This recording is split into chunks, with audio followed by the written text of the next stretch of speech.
বন্ধুরা, welcome back to my channel. আমি বন্দনা, আবার একটা ভিডিওতে সবাইকে স্বাগতম। অনেক অনেক ভালোবাসা জানিয়ে আজকের ভিডিওটা শুরু করলাম। তো চলো বন্ধুরা, আজকে নাস্তা বানাবো, কী বানাবো সেটাই দেখাবো। তো চলো এই বন্দনা কি নাস্তাটাই দেখায়, আর কালকে রাত্রে কী হয়েছিল সেটাও দেখাবো, ঠিক আছে?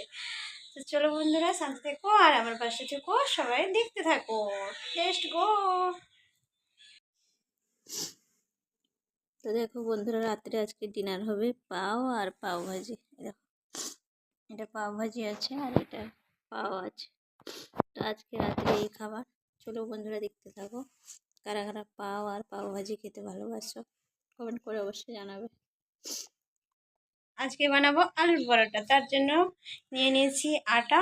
আটা রেডি করে নিয়েছি, আলুটাও রেডি করে নিয়েছি। তো এবার বানানোর পালা। তো চলো বন্ধুরা, আমার হচ্ছে সকালকার নাস্তা হচ্ছে আজকে আলুর পরোটা, তার সাথে চা। তো চলো বন্ধুরা, তোমরা সাথে থেকো। আর কারা কারা আলু পরোটা খেতে ভালোবাসো কমেন্ট করে অবশ্যই জানাবে, ঠিক আছে? চলো তো বানিয়ে নেওয়া যাক, দেখতে থাকো। তো দেখো বন্ধুরা, আমার আলু পরোটা রেডি। তো দেখো কেমন হয়েছে কমেন্ট করে অবশ্যই জানাবে। আর কারা কারা পরোটা খেতে ভালোবাসে চলে এসো। তো আজকের পর্যন্ত এই পর্যন্ত ভিডিও। সবাই ভালো থেকো, সুস্থ থেকো, সবাইকে টাটা বাই বাই। আবার নেক্সট ভিডিওতে দেখা হবে, টাটা।